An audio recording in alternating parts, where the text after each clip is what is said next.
never anything easy. There's never anything easy.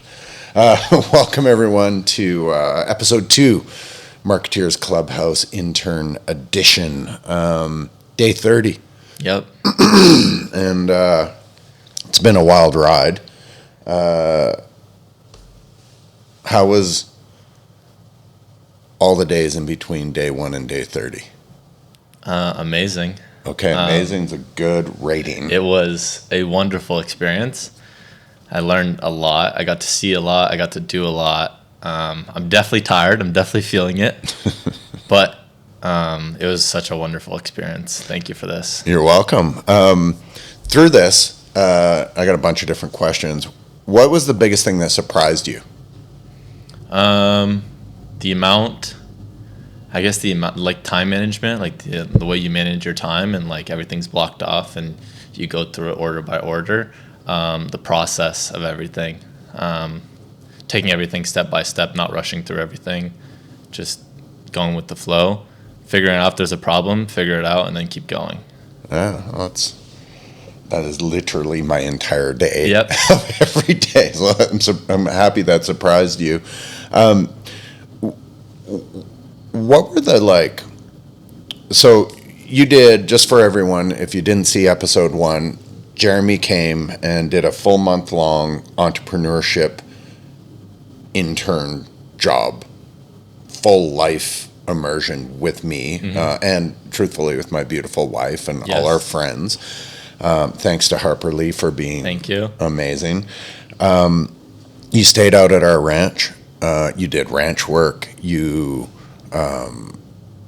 did the bulk of my fitness routine, minus the 18 morning gym workouts that you did not come to. No, that was a little too early for me. But and I kept a solid count of everyone you missed, just to see it. But I did see you trying super hard. You did go mountain biking. You did a ton of stuff, and the ranch work is not easy. No, but it was fun. Yeah, it's fun.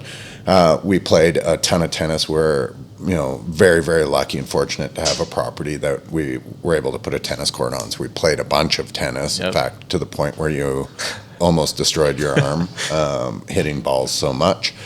In fact, you work at a tennis club back home in Southern California, and I don't think you've ever played this much tennis. No, I think I've played maybe 4 times in the year and a half that I've been there. Yeah, and tennis is amazing, is it not? Yeah.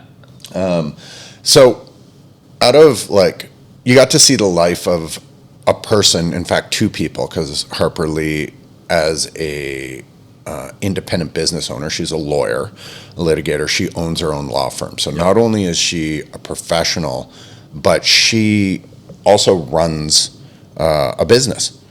And so she's very much in the same boat as me. Yeah. So you got to live with 2 people doing this. Is it you got to see our actual lifestyle? And I would assume the effort that it takes to maintain not just that lifestyle, but a giant property with things that happen. The power was out the other day and for 2 hours, and it was a nightmare for Harper. Is this something when you see this, is this a path you want? Yeah, I think I just love how you guys find a way to make your work and outside of work life, the balance is really good. Obviously you guys are both very busy, but you guys come home, have dinner, we watch Love Island every night. So it's nice to see that there's not a disconnect from each other, because I know it's hard. You guys are both very busy, and it's nice to see that you guys are still very connected at home. Yeah, we do our best. It's a ton of effort. If anyone out there says marriage is easy, it's not. Ask my wife. She has to deal with me. It's a nightmare. It's a little easier for me than it is for her, to be perfectly honest. It's interesting that you got to notice that. The pace we run, we never noticed it until we actually had you out there. To us, it's natural. Yeah. Our pace is what it is. It has been that for 20-something years. And to see you come and be eyes wide open, oh my God, you guys are hammering through these days. Yeah.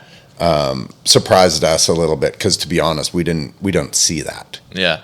To us, it's exactly what it is. It's from block to block. If my wife wants to go to dinner with me, it's not a question to me of, do you want to go have dinner? I get a meeting request.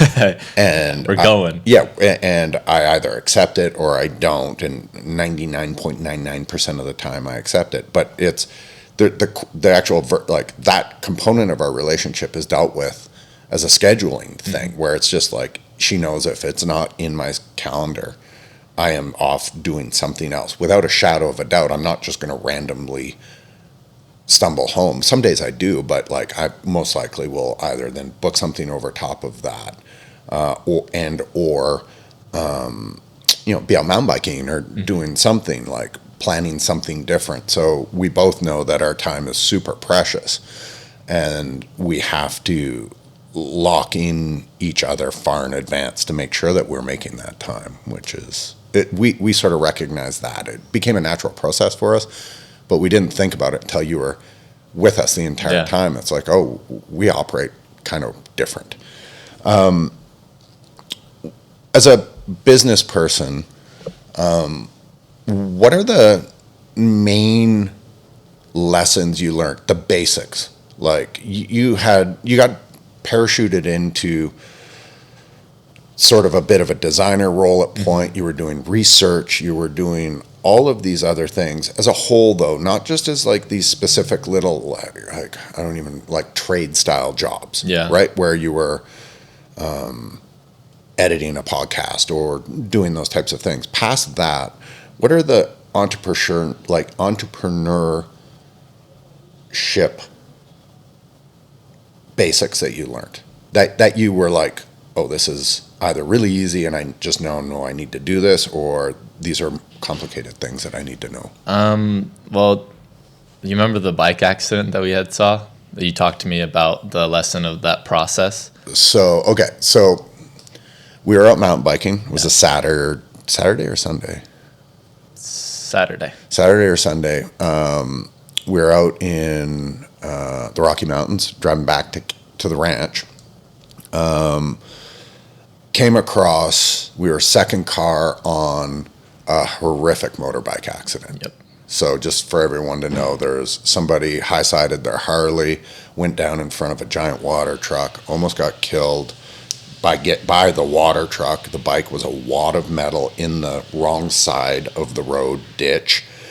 And before I jumped out, all we could see was there was a big kerfuffle, a chunk of metal, and someone lying in the ditch. Mm-hmm. Okay, so everyone's kind of up to speed with what this is, and it was a beautiful day. Yeah, it was a glorious day.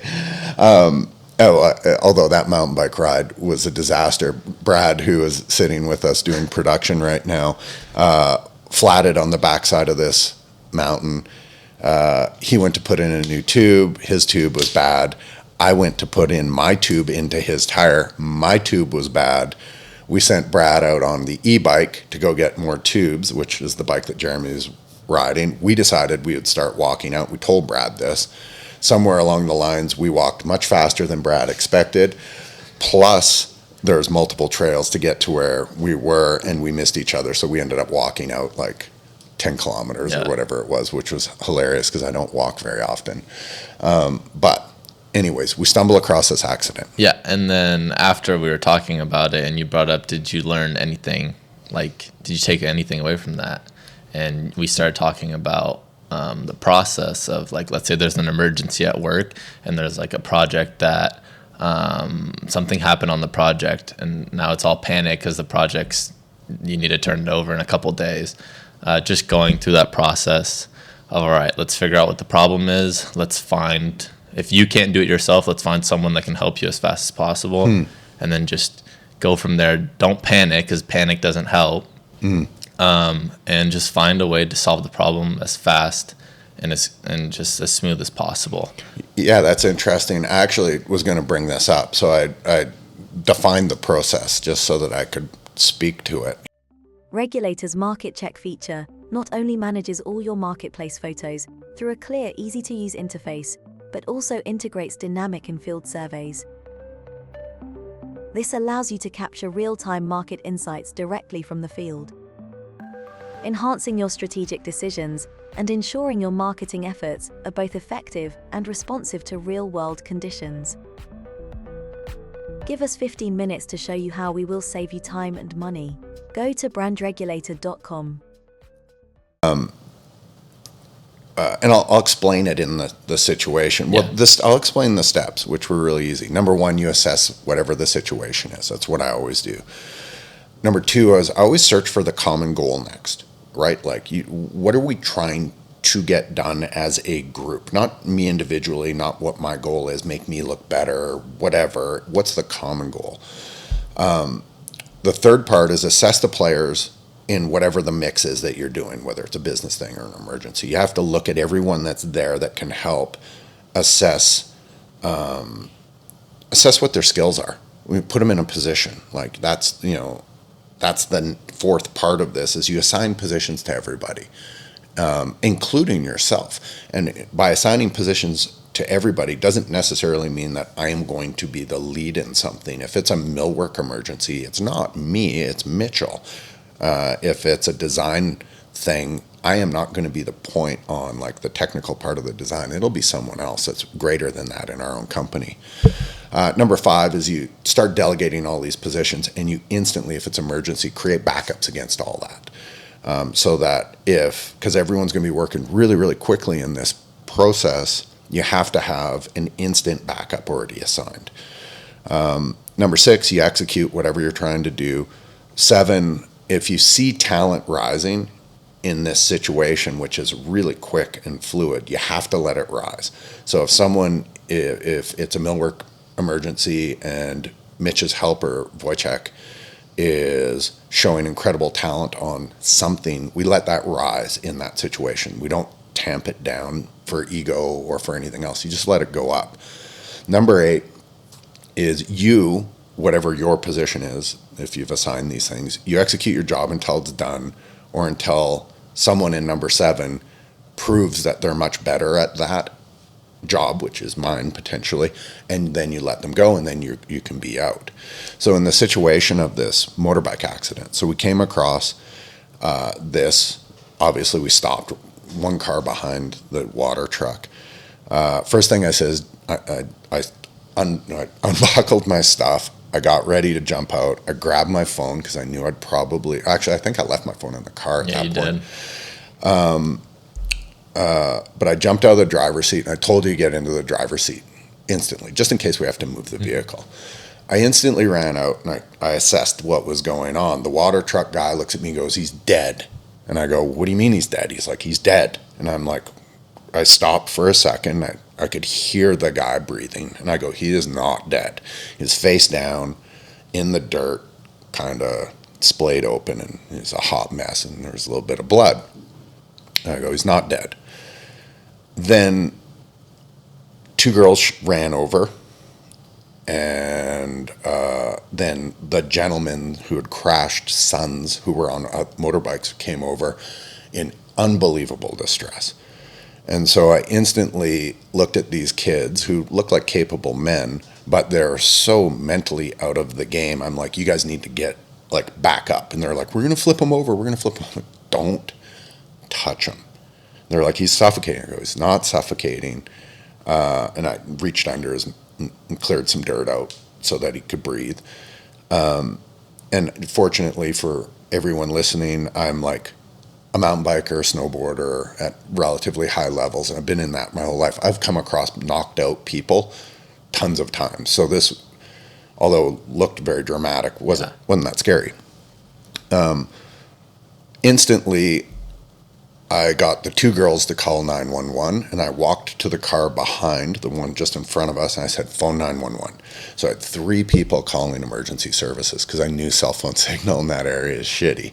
So I instantly delegated, and I created backups because I had to get through to emergency services. And at that point, I had assigned myself as the point person. I was the only person who had ever dealt with this. There was no anybody else that could deal with this. They were all freaking out and ready to try roll this guy over, which would have been disastrous. Yeah, it would have been terrible. It would have been a nightmare.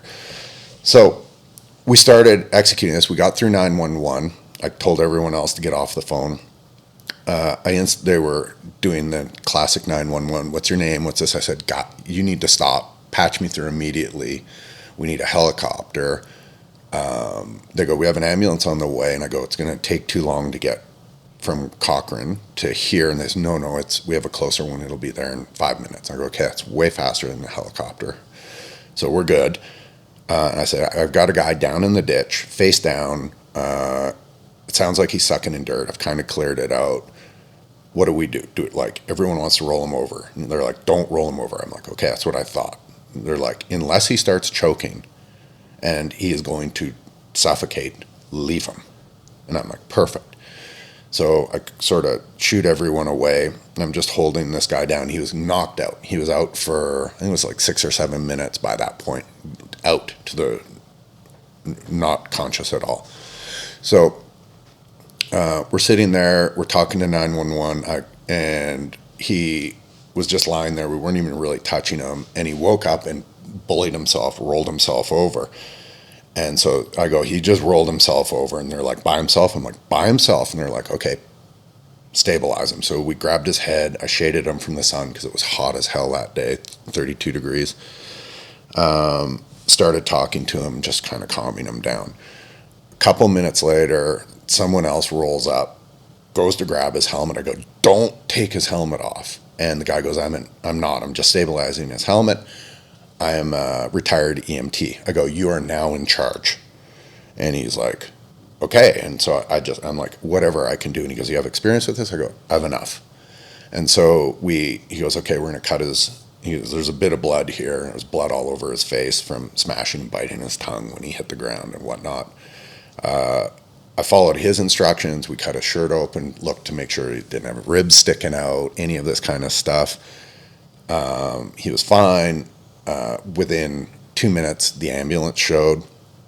Within 30 seconds of the EMT being by my side and me downloading all the information, because I was the longest one there, I looked at him, I said, I'm good, I'm going to go. And the guy just looked at me, I said, I'm good, you don't need me? And he goes, I don't need you. And I got up, got in the van, and you and I drove away and went and had lunch. Mm-hmm. It was all the exact same process, which that's why I brought up to you the next day. It's like, do you, like, the learning potential off of an emergency, like an emergency is an emergency is an emergency. It doesn't matter if it's a relationship emergency with someone in your family where it's just like someone's freaking out, bad feelings, whatever, whether it's that, whether it's a motorcycle accident, whether it's something going on in business, it's always the same, very similar process all the way through. And most people panic with that and they freeze and they do different things. I'm fortunate enough to have to deal with bulk of the emergencies. My partners are great at dealing with them as well, which is why I love my partners, because I don't always have to be the one that deals with them. But I'm happy that you found that as an enlightening thing, because it's a life skill. Yeah. And you'll be shocked how many times that's going to come up. You're going to live a long, long time, and you're going to come across emergencies everywhere. And if it's when in business, if you can manage the emergency, you get a check, and it's an indelible one where you're like, oh, I can manage emergencies now. So most people really, really blow that. You don't want to be the cop that freezes. Mm-hmm. Can't get up when the problem is. You need to be the person that gets up and does it. So anyways, I'm psyched that you learned that. Yeah. And it was dramatic as shit. Yeah. Everything just happened so fast. It's really quick. But again, if you've got a basic process, the speed of these things inevitably doesn't matter. To me, it felt exceedingly slow. Like I was like, oh my God, this is painfully slow, sitting here waiting for this, the EMTs and the rest of the result of this to sort of play out. Thankfully, it doesn't appear the guy died. We had isolated him. I believe he'd broke his back, but his legs and his arms and everything seemed to work. And by the time we left, he was going on a backboard. So ideally, he's hopefully all right. Yeah. Yeah. And we will never know the result of this, but we helped, it's huge. We felt good. Okay. So we talked about that. We've talked about the pace of entrepreneurship. The balance of life is really important. And you've seen that it's all encompassing. Like, it's really difficult to separate out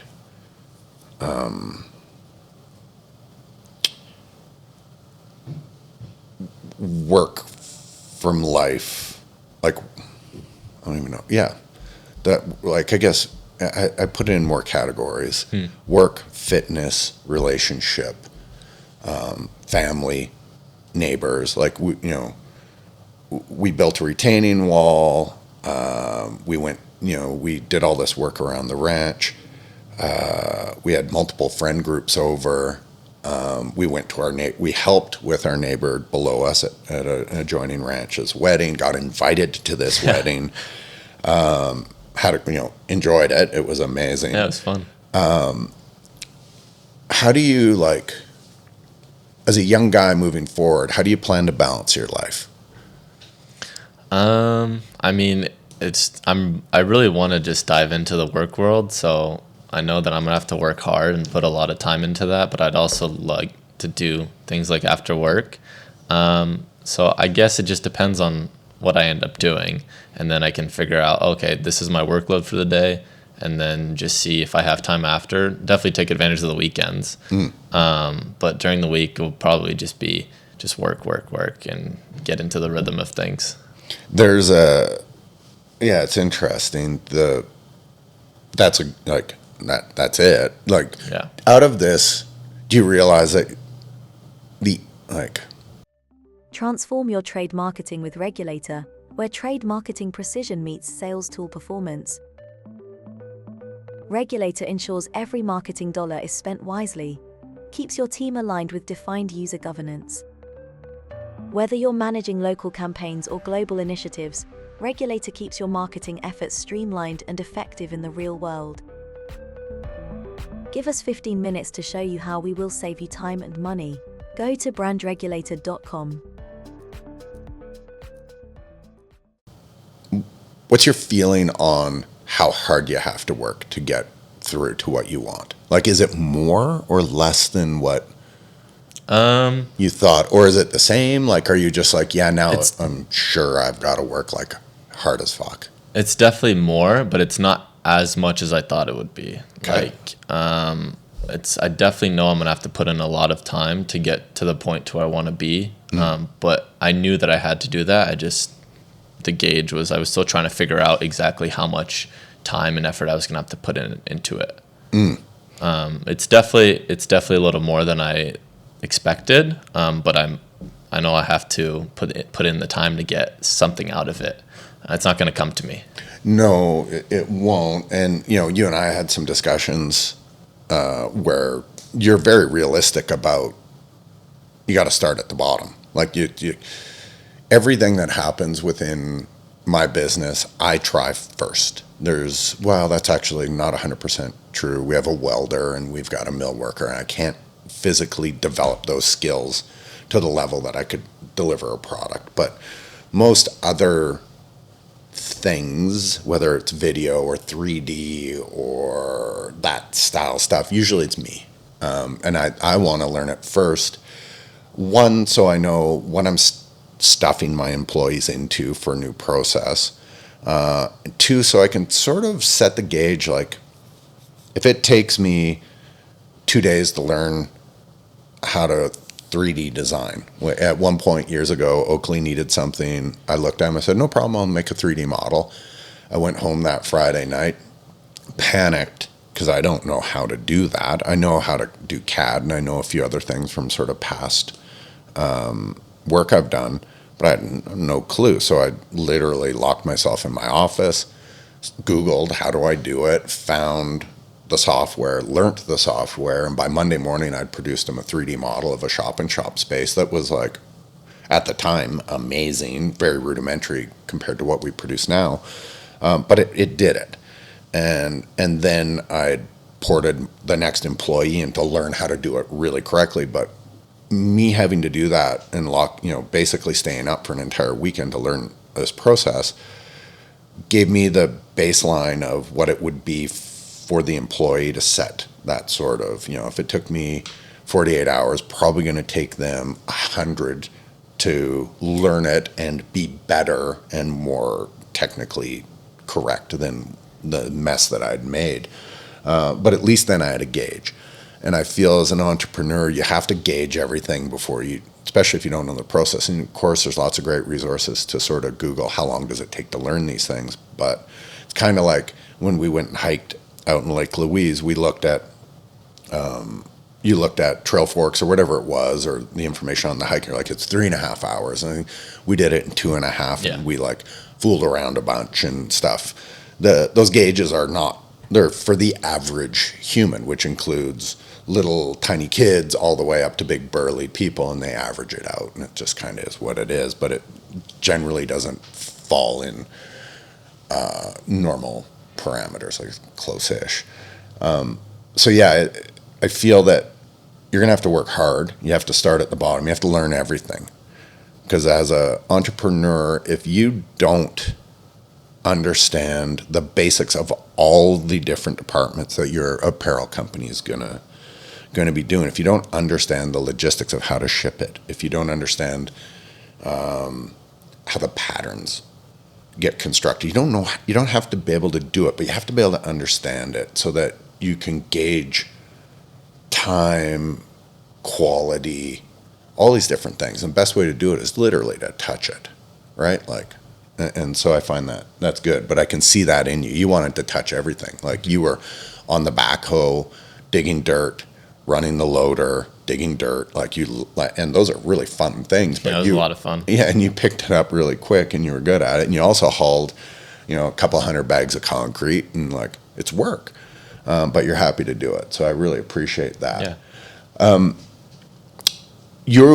During this, you got an opportunity for another internship. Yes. In California. Explain how you got it, and how you took advantage of it, and what it is. Yeah. So the tennis club I worked at, a member came up to me after I got back from my Japan trip, asking how my trip went, like what I was there to do, and I told her I was into fashion and into clothes, and she's like, "Oh, well, I know the head of OC Fashion Week, so let me put you in contact with her."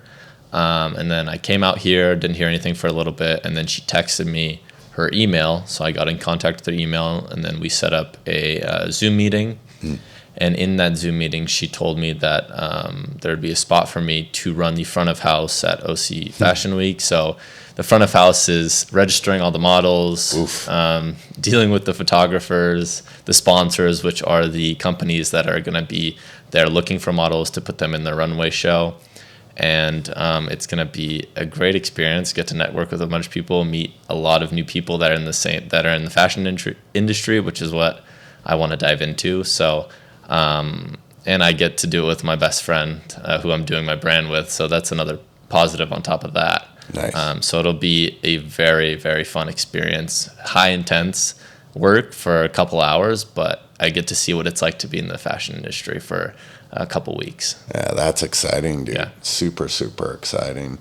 There's so much there.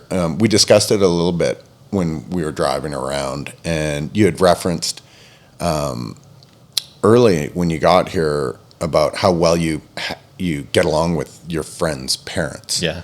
And that this lady, came up and just had, you were open enough to have just this really nice conversation with her. And I brought up the personality thin slice. People don't understand what a personality thin slice is. In reality, we believe we are what we are, but in the world, there's an echo of who we are. I am Jamie, the husband. I'm Jamie, the son. I am Jamie, the businessman. I'm Jamie, the podcaster. I'm Jamie, the guy who makes stickers for somebody. I'm Jamie, the guy who cut someone off in traffic and flipped him the bird, even though it was my fault. So I'm Jamie, the asshole. I'm Jamie, the guy who rides too fast on the trail downhill and passes people inappropriately, although I don't do that very often. I have been that guy.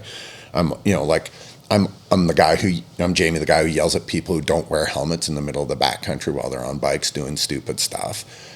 there's a fan of different Jamies, all these thin slices. And so to many people, I am something completely different than what my entirety is. You have a really good sense over the month. I've learned that you have a really good projection of your thin slice. You're very polite, you're very kind, you're very approachable, you look people directly in the eye, you're happy to just walk up and introduce yourself and shake your hand. When I discussed that thin slice thing to you, did it resonate? Did it make sense? Yeah, it's definitely something that I never thought about before. Like, obviously, I try to be nice to everyone because I don't know who the other person is, so I'm not going to judge them based on just looking at them. I want to get to know them a little bit. So, I mean, it was definitely something that was good to learn because I never really thought about it that way. Yeah, it's an interesting perspective on life because most people don't think deep enough into the fact that they just think about exactly who they believe they are. And when you open yourself up to the concept of sort of that thin slice of who you are, you realize that you're a million different people. And you're actually not necessarily in control of it either. I could be acting perfectly normal and someone else could be irrational and projecting something on me, but I am not in control of that. So whatever they believe I am at that time is truly what I am. And you can mitigate it by always trying to treat people correctly, acting with empathy, acting with intelligence, and all these different things. But we're also not necessarily in control of this. It just is what it is.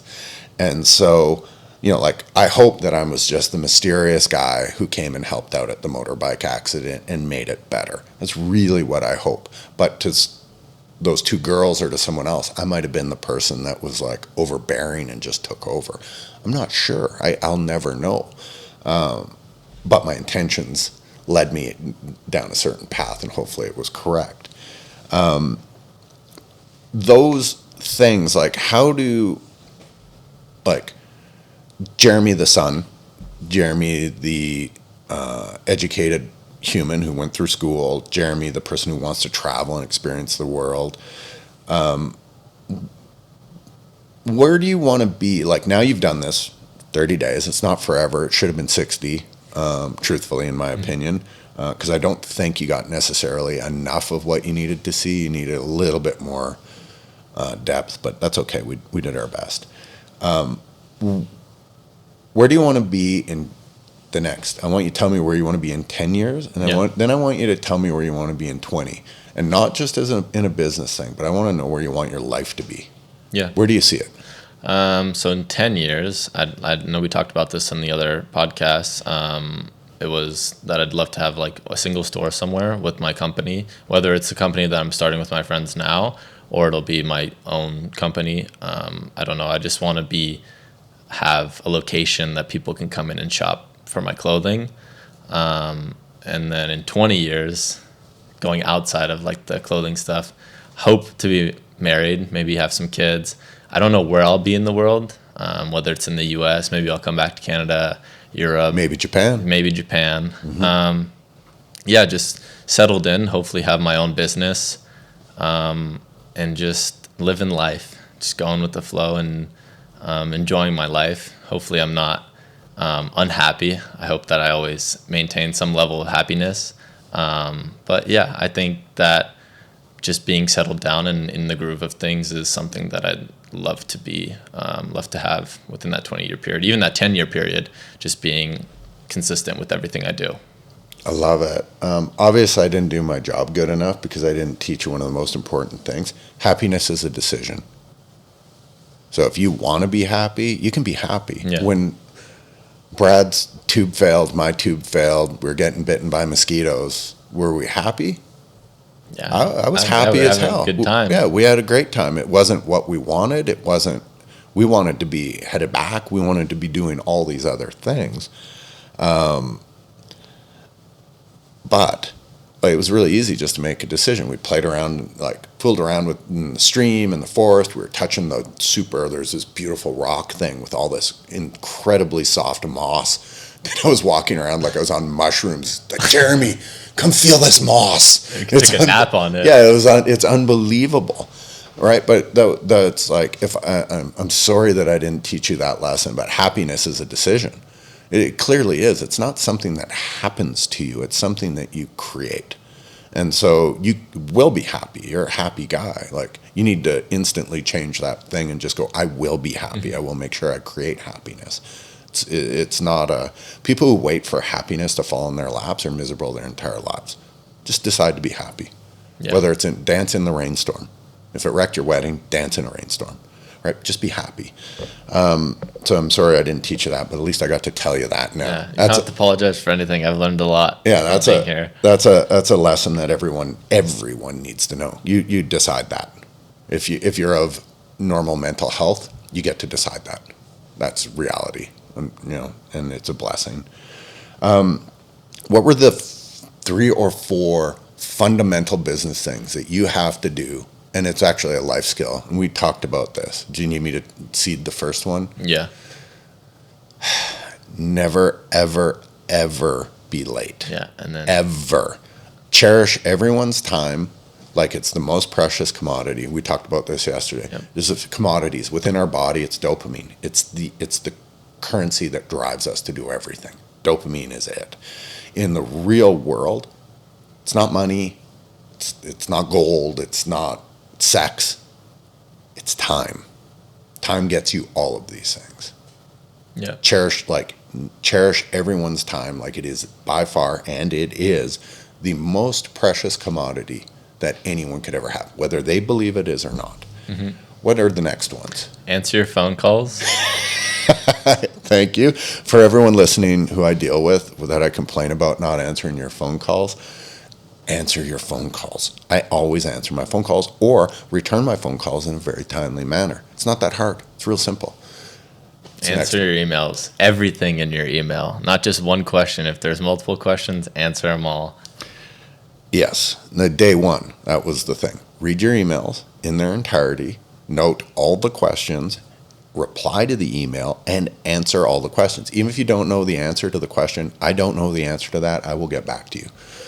Answer your emails. These things, cherish your time, answer your phone, answer your emails. Those are like 3 business fundamentals that literally most of the C-suites out there in business, those are the first few things they give up on. They're like, oh, it's exhausting. I get too many emails. Well, get an assistant, right? Like, yeah, I've talked to you about the value of assistants. Get an assistant. You can't do it. You find it exhausting. Get an assistant to help you do this. Change the parameter of how you manage those things. People's time is number one. I had a doctor's appointment. You saw me ripping to get there. And this is a private medical place that I pay. Really, in the end, if I'm a few minutes late, it doesn't matter because I'm paying a fairly hefty bill for that. And you looked at me and you actually were like, well, it doesn't really matter. It does matter because when I get there, I expect them to be on time, and we have a social contract that says if we make a time where we're going to meet, it's important, and I try to hold up that contract every time. If I'm not 2 minutes early, I am 10 minutes late. And when people show up to Zooms and stuff late, it's infuriating. If I can get from the ranch to here on time for meetings, people should be able to log in on their computer in their pajamas and on time. So those are valuable, and you will go so far with that alone. As a young man, if you can hold up that part of the bargain, you're golden. Brad, do you agree? I totally agree. Brad's off mic, but Brad's nodding his head 100%. Jeremy, it's been a delight. So my neighbor Alex down below, who is a very accomplished businessman, he's a self-built, well, as much as anyone is self-built, him and his wife, and are in this 100%. Alex and Cindy, they're brilliant. When you were helping, when we were delivering heaters down there for the wedding, he came up and he goes, he has the eye of the tiger. And I laughed. I'm like, yeah. And he goes, he's got a game face that you don't see in someone that young. I go, I know, it's incredible. Then, of course, he was like, bring him to the wedding. There'll be some nice young women here that he should meet because they're, this is great. And I'm like laughing. I'm like, that's amazing. But he saw it in you as well. Like and this was off of your thin slice. And you leave such a good amount of that. And this is a man who owns multiple auto dealerships, sits on many different boards, deals with people of all ages. And he's like, he said, that's a very rare young man. He's got like something that is super hard to find right now. And I saw it immediately. Harper loves you. Saw it immediately. Keep going down your path. Congratulations, Esther and Pierre Martin. You raised an amazing son. I might steal your sister for an internship one day because she's in PR going to the University of Hawaii first year. Pierre, you're going to lose your little daughter in about 15 days, so brace yourself. It's going to be, it's good, but congratulations to the Martins. You raised Jeremy very, very well, and you don't need to worry about what his success in life is going to be. I believe it's going to be amazing, Jerry. I can see it. I'm going to keep you semi-employed part-time down in California. I'm also working on another job for you down there with someone who could desperately use an assistant, and you will learn a ton from this gentleman because he's brilliant. Thank you for your time. It's been amazing. You're more than welcome. Thanks for having me for the last month and showing me the ropes and letting me stay on your property. Of course. I don't think I can say thank you enough because it's not everyone gets an experience like this. So it's been amazing, and I've loved it. You're welcome back anytime. Harper Lee has invited you back whenever you want. You just want a holiday and want to get away please come back. And then in business stuff, you and I are going to be talking a lot. Yeah. Definitely. Because I will continue to help whenever you need help. And if you need advice, I'm here for you. Thank you.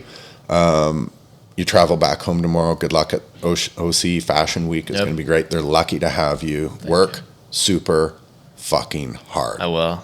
That's like, work hard. I will. Okay. Because I expect you to. Everyone else, thank you. I'm not taking any more crazy interns for a little bit. But maybe next year. You never know. It might be your sister. Yeah. I know Ted Lee keeps trying to get me his sons, so maybe I'm taking Ted's kids. We don't know. But we loved it. Thank you. Everyone else, please come back. We've got some more special episodes of Marketeers Clubhouse coming down the pipeline real soon. Enjoy your trip home, Jer. Thank you very much. All right. Take care.